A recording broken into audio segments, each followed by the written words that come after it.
Hello. The daily uplifting news beautifully visualized by Information is Beautiful, June 6, 2020. Today's visualization is about zero emissions pledges are stacking up across the world.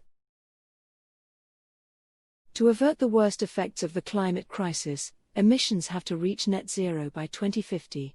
Countries are now making pledges and taking real action. Swapping fossil fuels for renewables. Decarbonising industry. More electric vehicles.